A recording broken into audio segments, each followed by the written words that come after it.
스테판 츠바이크의 마지막 수업, 어두울 때야 보이는 것들이 있습니다. 그 두 번째 에피소드를 소개해드립니다. 필요한 건 오직 용기뿐. 빈에서 고등학교에 다닐 때 우리는 학교에서 가장 촉망받는 친구가 있었다. 16살이던 그는 아주 잘생기고 재능이 뛰어나고 성실하며 품행이 단정하고 야망도 있었다. 우리는 그가 똑똑한 머리로 분명 고위 공직자가 되어 빛나는 경력을 쌓으리라 믿어 의심치 않았고, 그래서 오스트리아의 위대한 외교관 메테르니히 후작 이름을 따 그를 메테르니히라고 불렀다. 메테르니히에게는 우리 마음에 들지 않는 단점이 딱 하나 있었는데 바로 고상함이었다. 그는 항상 갓달인 말끔한 정장에 넥타이까지 단정하게 메고 학교에 왔고, 날씨가 좋지 않은 날에는 운전기사가 딸린 리무진을 타고 등교했다. 그럼에도 그는 거만함이라고는 찾아보기 어려운 다정한 친구였고, 우리는 모두 그를 좋아했다. 어느 날 아침 메테르니의 자리가 비어 있었다. 점심시간이 되어서야 우리는 그 이유를 알았다. 대형 금융회사 대표였던 그의 아버지가 전날 저녁에 사기범으로 체포되었다. 이 엄청난 금융사기로 수천 명에 이르는 평범한 사람들이 힘들게 벌어 알뜰히 저축한 돈을 하룻밤 사이에 몽땅 잃고 말았다. 신문에서는 범인과 심지어 그 가족의 사진까지 더하여 이 사기 사건을 대서특필했다. 그제야 우리는 이 불운한 친구가 왜 학교에 오지 않았는지 이해했다. 창피했을 터다. 메테르니의 자리는 2주 동안 비어 있었고, 그동안 신문들은 그의 아버지가 벌인 사기 행각을 점점 더 상세하게 파헤쳐 보도했다. 그리고 3주째 접어든 어느 날 아침, 교실 문이 열리고 메테르니가 조용히 들어와 자리에 앉았다. 그는 재빨리 책을 폈고 수업이 진행되는 2시간 내내 단 한 번도 고개를 들지 않았다. 쉬는 시간을 알리는 종이 울렸고 우리는 늘 하듯이 복도로 나아갔다. 메테르니는 곧장 복도 끝으로 가서 우리에게 등을 돌린 채 홀로 서서 마치 거리에서 그의 관심을 온통 사로잡는 뭔가가 벌어지고 있는 것처럼 창밖만 뚫어지게 노려보았다. 하지만 우리는 이 가련한 친구가 우리와 눈을 마주치지 않기 위해 그렇게 하는 것이고, 사실은 몹시 외롭다는 사실을 잘 알고 있었다. 스스로 만든 이런 고립이 그에게 얼마나 가슴 아픈 일일지 알았기에 우리는 감히 장난도 치지 못했고 크게 떠들며 웃을 수도 없었다. 그는 분명 우리가 다정하게 다가와 주기를 바랐을 터다. 하지만 그의 자존심을 상하게 하지 않으면서 다가갈 방법을 잘 몰랐던 우리는 서로 눈치만 보며 주저했다. 누구도 먼저 나설 용기를 내지 못했다. 한없이 길었던 몇 분이 지나고 종소리가 다시 우리를 교실로 불렀다. 메테르니히는 빠르게 휙 돌아 우리 쪽은 쳐다보지도 않고 서둘러 교실로 들어갔다. 자리에 앉아 서둘러 책을 펼치는 동안 앙담은 그의 입술은 아까보다 훨씬 더 창백해 보였다. 오전 수업이 끝나자 그는 재빨리 교실을 나갔고 결국 우리 중 누구도 그에게 말을 걸 기회를 얻지 못했다. 우리는 모두 죄책감을 느꼈고 상황을 바로잡을 방법을 공략하기 시작했다. 하지만 너무 늦었다. 그는 우리에게 기회를 주지 않았다. 다음날 아침 그의 자리는 다시 비었다. 우리는 그의 집에 전화를 걸었고 그가 어제 학교에서 돌아와 갑자기 어머니에게 학교에 더는 가지 않겠다고 선언한 사실을 알게 되었다. 그리고 그는 정말로 빈을 떠나 작은 도시의 어느 약국에서 직업교육을 받았다. 우리는 그를 다시는 보지 못했다. 그가 계속 학교에 다닐 수 있었다면 그는 분명 우리 모두보다 훨씬 더 나은 삶을 살았을 것이다. 하지만 그를 돕지 못한 우리의 주저가 그의 인생 경로 변경에 의심의 여지 없이 결정적 역할을 했다. 그날 아침 우리의 말 한마디, 다정한 몸짓 하나가 그에게 불행과 고통을 이겨낼 힘을 어쩌면 줄 수 있었으리라. 그 중요한 순간에 그를 저버리고 만 것은 공감 부족이나 무관심, 못된 의도가 아니었다. 가장 필요할 때 올바른 말을 못하게 막는 것은 많은 경우 용기 부족인 것 같다. 패배나 굴욕의 수치심으로 영혼을 다친 사람에게 다가가는 일이 절대 쉽지 않음을 잘 알지만 이때의 경험을 통해 나는 누군가를 돕고 싶은 첫 번째 충동에 주저없이 순종해야 한다는 사실을 배웠다. 공감의 말과 행위는 도움이 가장 절실한 순간에만 참된 가치가 있기 때문이다. 이 짧은 에피소드는 제가 나이가 들어감에 따라 점점 더 절절하게 느껴지는 그런 감정을 표현해주고 있어요. 얼마 전 읽었던 클레어 키건의 이처럼 사소한 것들의 그 사소한 용기도 그렇고요. 그래서 저는 오늘 당장 위로의 말이, 용기를 주는 말이 필요한 사람들에게 오늘도 저는 댓글로 응원의 글을 남깁니다. 이어지는 세 번째 에피소드, 나에게 돈이란. 1923년에 나는 1년간 작업한 원고를 라이프치히에 있는 출판사에 보내면서 1만 부 선인세를 요청했다. 수표가 도착한 뒤 현금화하기까지 열흘이 걸렸고 그러는 사이 돈의 가치가 떨어져 그 금액의 가치는 원고를 보낼 때 썼던 우편 요금에도 못 미쳤다. 1년을 바친 노력의 결과가 나흘 만에 사라졌다. 독일, 오스트리아 통화 인플레이션으로 숫자가 미친 마녀처럼 춤췄기 때문이다. 한때 돈이었던 것이 이제는 무의미한 숫자로 인쇄된 종이 쪼가리에 불과했다. 재산이었던 것이 쓰레기로 전락했다. 독일 정부가 전후 배상금을 청산하는 데 이용하려 했던 이 엄청난 인플레이션은 이제 오래된 옛날 이야기가 되었다. 하지만 당시에는 아무도 이 엄청난 사기극을 간파할 수 없었다. 우리가 인식한 것은 돈이 기괴한 방식으로 가치를 잃어가고 있다는 것뿐이었다. 1914년에 전쟁이 일어났다. 초기에만 하더라도 돈은 여전히 순종하는 늙은 하인이었다. 그러나 점차 통화가 비틀대기 시작했다. 그리고 1919년부터는 시간이 갈수록 햇볕 아래 버터처럼 녹아내렸다. 어느 날 아침 우리는 잠에서 깨어나 재산의 절반이 사라진 것을 보았다. 돈이 그렇게 미친 속도로 무너지는 것을 인간의 보통 사고력으로 이해하기는 불가능했다. 지금 그 시절을 돌이켜보면 가장 기이한 현상은 나를 비롯한 다른 수많은 개인의 삶은 거의 아무렇지 않게 계속되었다는 점이다. 물론 가난한 사람들에게는 극도로 힘든 시기였지만 베를린이나 빈에서는 겉보기에 이렇다 할 변화가 느껴지지 않았다. 삶의 연속성을 유지하려는 의지가 돈의 실패보다 더 강하다는 것이 입증되었다. 기차는 붐볐고 우편물은 제 시간에 도착했고 제빵사는 빵을 굽고 농부는 땅을 일구고 아이들이 잉태되고 태어났으며 모두가 예전처럼 자신의 소명, 성향, 재능대로 살아갔다. 점심값으로 필요한 어마어마한 거액을 당시 어떻게 모았는지 지금은 기억조차 하지 못한다. 하지만 나는 다른 사람들과 마찬가지로 그것을 해냈다. 우리는 비록 돈에 실패했지만 삶의 용기와 기쁨을 잃지는 않았다. 오히려 돈의 가치가 떨어질수록 삶의 오랜 가치, 일, 사랑, 우정, 예술, 자연이 더욱 중요해졌다. 젊은이들은 산으로 하이킹을 갔다가 햇볕에 그을른 행복한 얼굴로 돌아왔고 댄스홀은 발 디딜 틈 없이 꽉 찼고 새로운 기업과 공장과 집이 빠르게 늘어났다. 시인과 작곡가들은 계속해서 작품을 창작했고 우리는 그 어느 때보다 그들에게 감사하며 큰 관심을 보냈다. 돈을 믿지 못하게 되면서 사람들은 여전히 신뢰할 수 있는 것들의 진수를 깨달았다. 그리고 그것의 가치를 보존하고 수호하기 위해 더욱 노력했다. 예전 같았으면 3년은 편히 살 수 있는 거액의 돈 뭉치를 내고 빈 오페라 티켓을 샀던 일을 나는 결코 잊지 못할 것이다.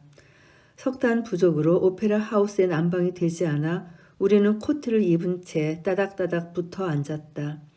지휘자가 지휘봉을 올리자 갑자기 모든 것이 찬란하고 감격스러워졌다. 음악가들은 그 어느 때보다 훌륭하게 연주했고 가수들은 전에 없이 아름답게 노래했다. 그리고 우리는 그 어느 때보다 더 열정적으로 집중해서 들었다. 불확실성이 어느 때보다 높았던 그날 나는 이전에도 본 적 없고 이후에도 보지 못한 가장 완벽한 공연을 관람했다. 돈에 미친 죽음의 춤은 3년이나 계속되었다. 그런 다음 예전에 안정된 가격 질서가 다시 돌아왔다. 하지만 돈과 나의 예전 관계는 돌아오지 않았다. 돈의 마력이 완전히 사라졌다. 한때 나는 돈의 힘과 내면 깊은 곳에 자리한 생활 감정이 뗄 수 없이 단단히 엮여 있다고 믿었다. 하지만 사실은 그렇지 않다는 것을 단번에 깨달았다. 그 후로 내가 돈을 무시했다고 말하면 거짓말일 터다. 돈이 줄 수 있는 즐거움과 자극을 나는 절대 과소평가하지 않는다. 모든 방문객에게 하듯이 나는 돈에도 모든 문을 활짝 열어둔다. 하지만 돈은 방문객 그 이상은 아니다. 나는 돈의 주인이 아니고 돈이 내 삶의 지배자가 되는 것도 원치 않는다. 그날의 경험을 통해 나는 지울 수 없는 교훈을 배웠다. 우리의 진정한 안전은 가진 재산에 있지 않고 우리가 누구고 어떤 사람이 되느냐에 달렸다. 그 시절 그 오페라를 관람했던 사람들의 돈에 대한 태도, 그 품위와 우아함이 정말 존경스럽습니다. 짧은 에피소드 하나 더 추가할게요. 영원한 교훈. 우리는 어떤 상황이나 만남이 우리 삶에 어떤 결정적 영향을 미쳤는지 되돌아보는 시간을 이따금 가져야 한다. 왜 이 직업 또는 저 직업을 선택했고 왜 이 도시, 이 집을 선택했을까? 삶의 최종 방향을 제시한 결정적 계기는 실제로 무엇이었을까? 종종 그것은 소소한 사건이고 너무 사소해서 나중에는 기억도 잘 나지 않는다. 어떤 사람에게는 누군가와의 만남 또는 책에서 읽은 일화나 대화에서 들은 한마디이고 또 어떤 사람에게는 전혀 예상치 못한 순간에 발견한 자신의 취향과 재능이다. 그러나 우리가 무엇이 되고 어떻게 변하든 항상 그리고 누구에게나 시작점, 첫 번째 방향을 제시한 순간이 있기 마련이다. 우리는 적어도 스스로 지난 세월의 잔해 속에서 이 첫 번째 순간을 찾아내 무엇이 우리의 특별한 삶의 방식을 탄생시켰는지 자신에게 또는 자식이나 친구들에게 설명할 수 있어야 한다. 그래서 나도 한 위대한 사람에 대한 감사의 마음을 담아 그리고 누구나 아무런 의도 없이 자기도 모르게 다른 사람을 도울 수 있다는 것을 보여주기 위해 내 기억의 책에서 이 페이지를 찾아보려 한다.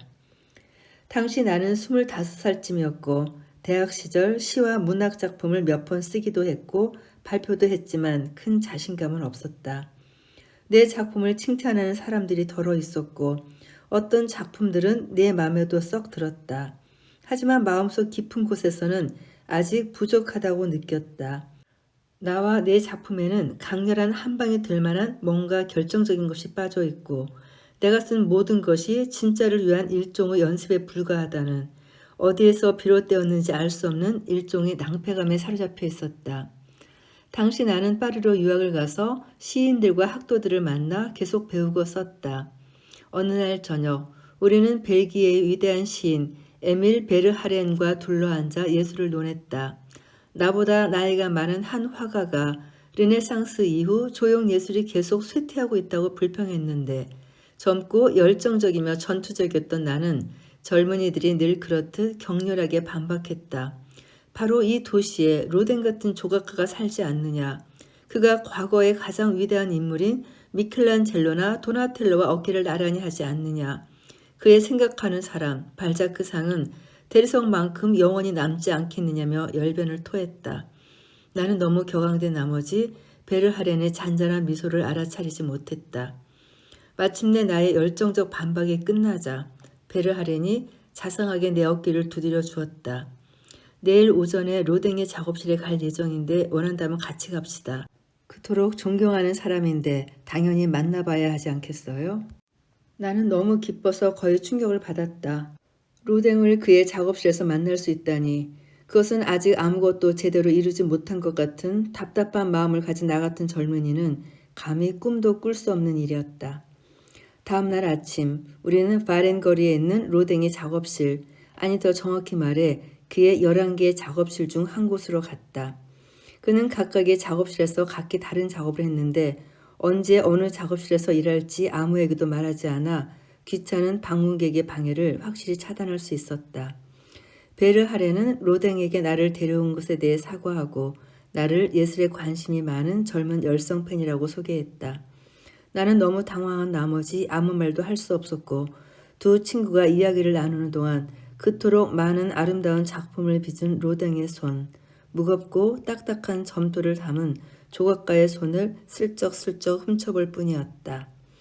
나는 내내 불필요하고 성가신 회방꾼이 된 기분이었지만 아마도 이런 공경과 겸손의 태도가 로댕의 마음에 들었던 것 같다. 헤어질 때 로댕은 예기치 않게 내게 돌아서서 이렇게 말했기 때문이다. 분명 내 작품을 보고 싶었을 텐데 안타깝게도 여기에는 보다시피 아무것도 없어요. 하지만 일요일에 매동에 있는 우리 집에 저녁 먹으러 오세요. 거기라면 식사 후에 몇 가지를 보여줄 수 있어요. 위대한 사람들은 거의 항상 매우 친절하다.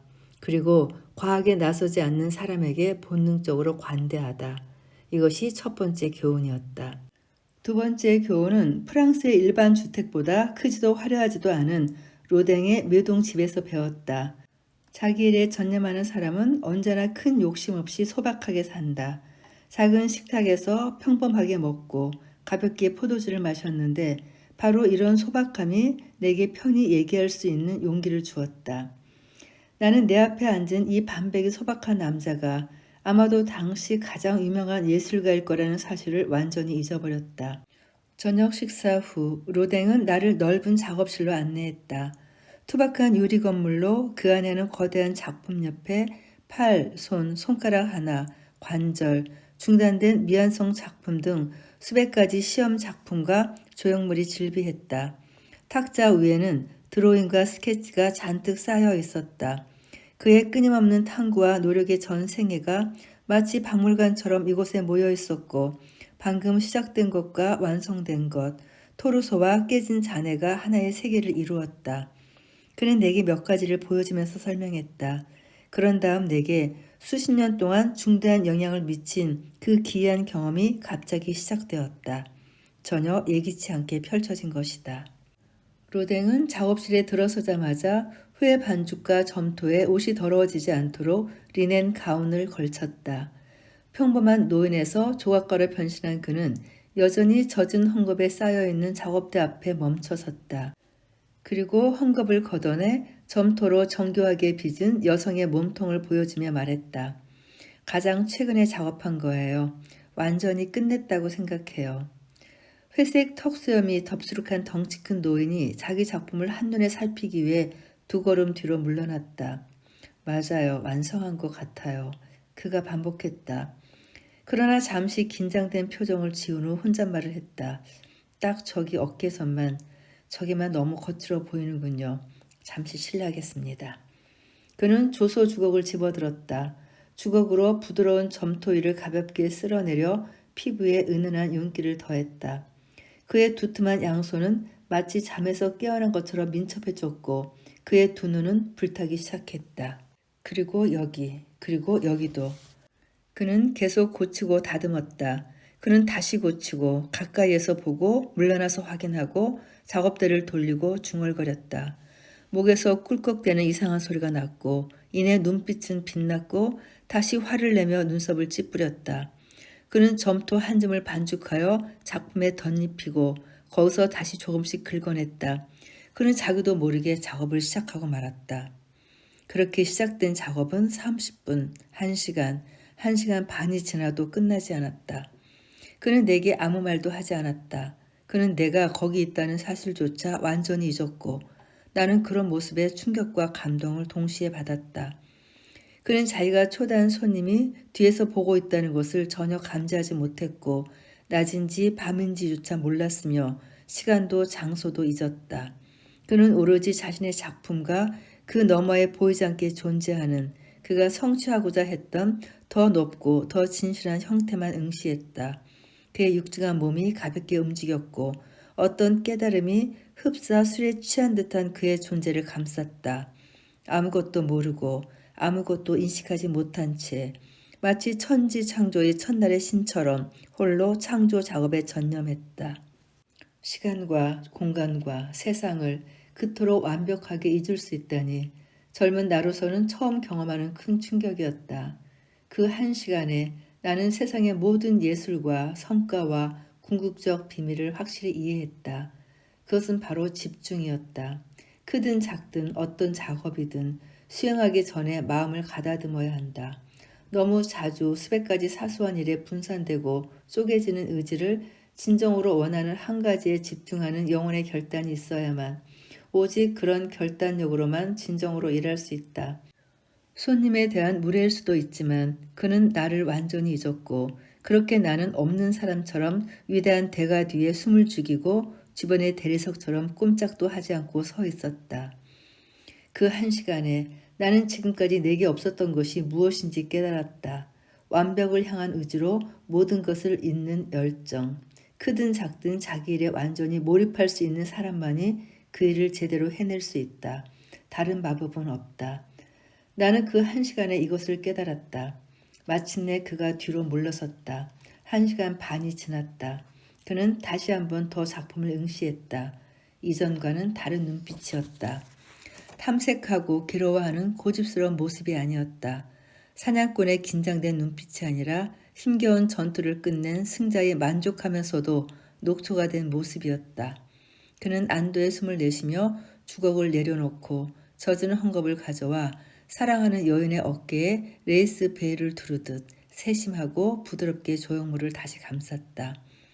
그런 다음 돌아서서 문 쪽으로 갔다. 그는 다시 이전의 덩치 큰 노인으로 돌아왔다. 문 앞에 거의 도달한 순간 그는 큰 흥분에도 소리 없이 꼼짝 않고 1시간 반 내내 그의 뒤에 서 있던 나를 인식했다. 누구지? 저 낯선 젊은이는 어떻게 여기 들어와 있지? 이렇게 묻는 표정으로 그는 나를 빤히 쳐다보았다. 그러다가 자신의 무례를 기억해내고 깜짝 놀랐다. 미안해요. 까맣게 잊고 있었네요. 하지만 이해하실 거라 믿어요.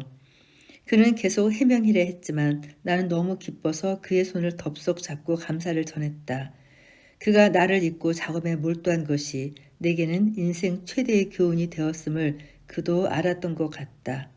내게 다정하게 미소를 지었고 작업실에서 나를 데리고 나가면서 6시간 팔로 내게 어깨동무를 했기 때문이다. 그의 작업실에 머물렀던 그 1시간에 나는 학교에서 여러 해 동안 배웠던 것보다 더 많은 것을 배웠다. 그때 이후로 나는 인간의 모든 일이 어떻게 수행되어야 선하고 유효할 수 있는지 알았다.